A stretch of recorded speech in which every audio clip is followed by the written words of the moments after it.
Good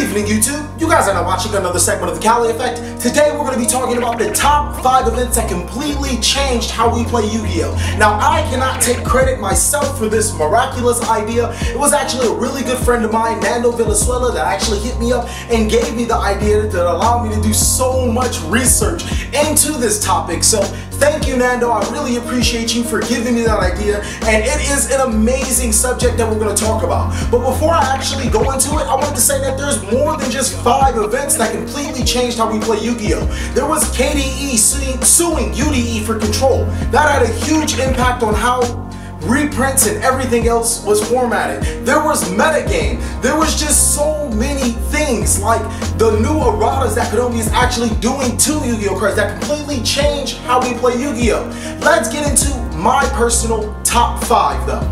Number 5 on my list would be the Invasion of Chaos set. Now, for the people that have not played in, Yu-Gi-Oh! Before, Invasion of Chaos, then you will kind of know that before this set, it was really about I summon my monster, my Lajin is stronger than your monster, I win. Hey, I summon Blue Eyes, stronger than yours. Fissure was an amazing card back then, I know. Card Destruction and Soul Exchange were great. Now, the Invasion of Chaos set gave us some uberly powerful monsters, such as Chaos Emperor Dragon, Envoy of the End, and Blackluster Soldier, Envoy of the Beginning. And that's just not the beginning of it. This set had so many great cards that altered your monster's attack, such as Chaos Rider, Gustav, you had Chaos Sorcerer. If you're following a theme, it's called Invasion of Chaos for a reason. This set was amazing and completely changed the thought process of how we played. Effect monsters finally had a way to be used outside of Trapmaster and Hang, because those were our top contenders. Also Manny Debug, so it's like...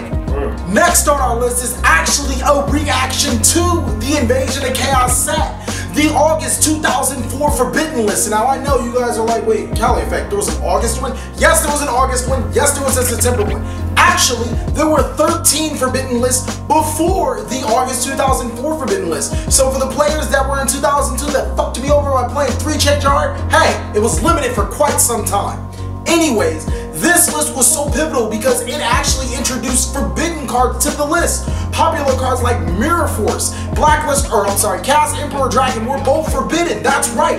There's a plethora of cards. In actuality, 57 cards were on this list, with the bigger portion being semi-limited, but still, 57 cards. That's huge. I almost couldn't get it on Dueling Network. This list made a huge impact because it was the first list to have forbidden cards. Just to say, hey, Konami, wait, maybe you kind of messed up on these broken effects that you came out with. Fix the game a little bit. In actuality, this was the beginning of a forbidden list. Cards that would necessarily get rotated out during format after format of broken play.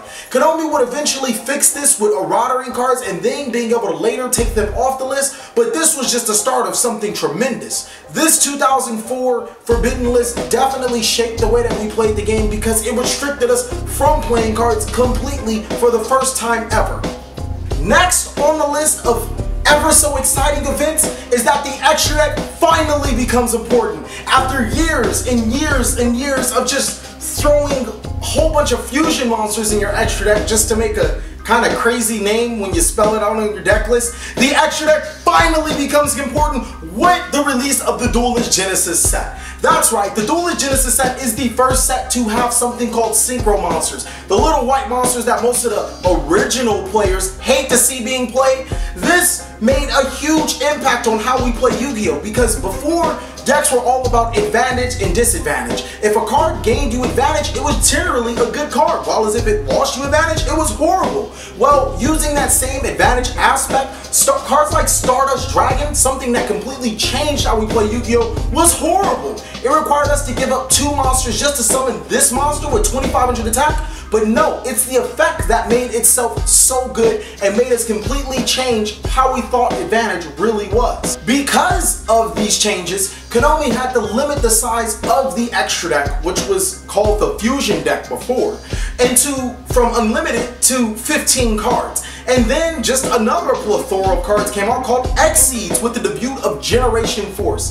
Now X-Seeds are kind of a similar mechanic. They are monsters that do come out of the extra deck, but they require monsters of the same level to be played. And that actually completely changed how we played extra deck cards again. While most synchro monsters during the time that Generation Force came out, the tuners were either forbidden or somehow changed to make it not good. X-Seed cards were becoming a lot more easier to summon, because unlike synchros having two different levels to match up to make the synchro monster, X-Seed monsters just require two monsters of the same level.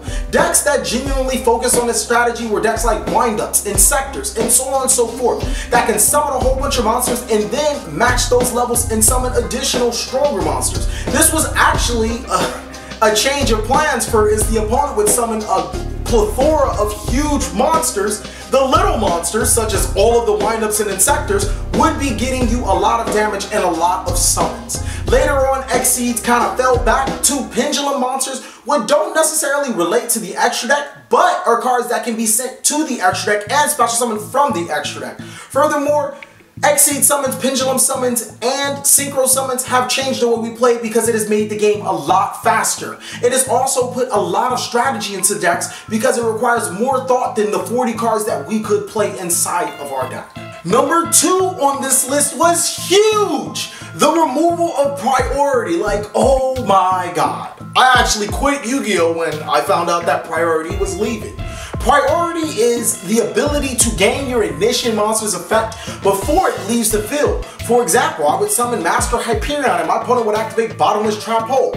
Well, I can activate my Master Hyperion's effect before it leaves the field. That was so amazing back then. And if you guys didn't like Priority, I don't like you.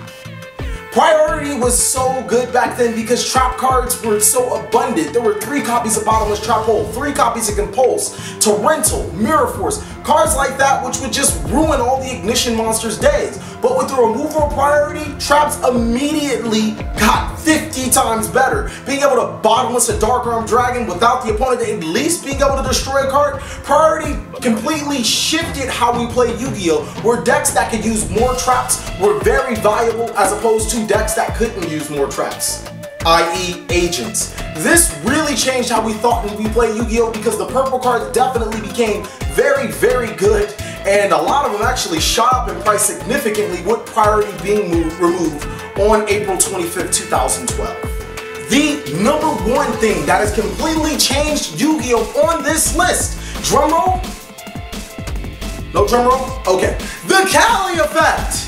Alright, no, I'm not that polarizing to Yu-Gi-Oh! But the number 1 thing is that the OCG and the TCG having completely different lists.